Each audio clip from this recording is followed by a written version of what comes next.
చంద్రబాబు నాయుడు గారు నిస్సిగ్గుగా మాట్లాడతారు, కొద్దిగన్నా నవ్వుకుంటారన్నటువంటి కనీసం ఇది కూడా లేదు. ఎందుకు లేదంటే ఆయన అందరికీ క్రెడిట్ చోరీ చేసి ఆయన అవతలాల మీద మళ్ళీ పక్కన జగన్మోహన్ రెడ్డి గారి మీద నెట్టేస్తున్నాడు. చూడండి, ఆపరేషన్ సింధూర్కు డ్రోన్లు పంపామని చెబుతారు. మనం చేసిన మంచినే కాదు, ప్రత్యర్థుల కుట్రలను ప్రజలకు వివరించాలి. ఏంది నువ్వు చేసిన మంచి ఒకటి చెప్పు, మంచి చేసావు నువ్వు. ప్రత్యర్థులు కుట్ర చేస్తున్నారా? అసలు నిన్ను మించిన కుట్రదారుడు ఈ భూ ప్రపంచంలో ఎవడన్నా ఉన్నాడా? నిన్ను మించిన దుర్మార్గుడు ఎవడన్నా ఈ భూ ప్రపంచంలో ఉన్నాడా? నిన్ను మించినటువంటి ఏదైతే క్రెడిట్ చోరీ చేసేవాడు ఈ భూ ప్రపంచంలో ఎవరు ఉన్నారా? నిన్ను మించిన నాశనం చేసేవాడు ఇంకన్నా ఎవరు భూ ప్రపంచంలో ఎవరు ఉన్నాడా? వైకాపా క్రెడిట్ చోరీ డిజాస్టర్తో గొడ్డల పార్టీ మానసిక ఆరోగ్యానికి గురైందంట. ఎవరిది క్రెడిట్ చోరీ? నువ్వు చేసిన పని ఏమన్నా ఉంటే అది ఓపెన్గా ఇదిగో నేను పలానా రోజు ఈ పని స్టార్ట్ చేశా, ఈ పలానా రోజు ఈ పని పూర్తి చేశా అని చెప్పి డేట్లతో చెప్పు. ప్రతిదాన్ని క్రెడిట్ చోరీయే కదా. హైటెక్ సిటీ నువ్వు కాదు, నేదురుమల్లి జనార్దన్ రెడ్డి గారు తీసుకొని వచ్చినటువంటి రాజీవ్ గాంధీ టెక్నాలజీ పార్క్ని నువ్వు క్రెడిట్ చోరీ చేసి హైటెక్ సిటీ అన్నావు. జగన్మోహన్ రెడ్డి గారు తీసుకొచ్చినటువంటి సచివాలయాల్ని పేరు మార్చి ఏదైతే స్వర్ణ కేంద్రాలు స్వర్ణవార్డులు అని చెప్పి హైజాక్ చేసావు. జగన్ గారు తీసుకొని వచ్చినటువంటి అదానీ డేటా సెంటర్ని పేరు మార్చి గూగుల్ డేటా సెంటర్ అన్నావు. ఇలా ప్రతిదాన్ని జగన్ గారు తీసుకొచ్చినటువంటి రెన్యూ ఎనర్జీని నీ ఖాతాలో వేసుకొని సిగ్గు లేకుండానే నేను తీసుకొని వచ్చాను మళ్ళీ చెప్పుకుంటున్నావు.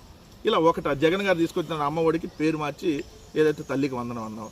జగన్ గారు తీసుకొచ్చిన రైతు భరోసాకి పేరు మార్చి అన్నదాత సుఖీభవ అన్నావు. జగన్ గారు తీసుకొచ్చిన గోరు ముద్దకు పేరు మార్చి డొక్కా సీతమ్మ మధ్యాహ్న భోజన పథకం అన్నావు. సో ఈ ఒకటా రెండా మొత్తం క్రెడిట్ చోరీగా జగన్ గారు తీసుకొచ్చినటువంటి ఇళ్ల పట్టాలకి నీ ఖాతాలు వేసుకుంటావు. ఇళ్ల పట్టాలు ఇల్లు కట్టించిన దాన్ని జగన్ గారు తీసుకొచ్చిన స్కూల్ దగ్గరికి వెళ్ళి అక్కడ పెయింట్లు వేసి అవి కనపడకుండా నాడు నేడని ఆడే కూర్చొని మాట్లాడతావు. ఇంతకంటే ఇంకా క్రెడిట్ చోరీ రోగం ఎవరికి ఉంది? వీటన్నిటితో పాటు ఇంకొక రోగం ఉంది మీకు. దాని పేరు ఏంటంటే మెగాలోమానియా. అన్నీ నేనే అంతా నేనే అనేటటువంటి ఒక వింత వ్యాధి. దాన్ని ఇంకో పేరుతో కూడా పిలుస్తారు, ఎన్పిడి. అంటే నార్సిసిస్టిక్ పర్సనాలిటీ డిజార్డర్. అంతా చుట్టుపక్కలంతా మొత్తం ఎన్ని నేనే తెచ్చా అంటాడు. అక్కడ చూస్తే ఆ చెట్లు నేనే పెట్టా అంటాడు. అది నా మొక్కలు నేనే పెట్టానంటాడు. అది నా బిల్డింగ్లు నేనే కట్టా అంటాడు. సో ఇది ఒక వింత వ్యాధి, అరుదైన వ్యాధి. ఈ ఆంధ్రప్రదేశ్లో నీకు నీ కొడుక్కి తప్ప ఈ వ్యాధి ఎవరికి లేదు. ఏంటి ఆ వ్యాధి పేరంటే ఎన్పిడి, నార్సిసిస్టిక్ పర్సనాలిటీ డిజార్డర్.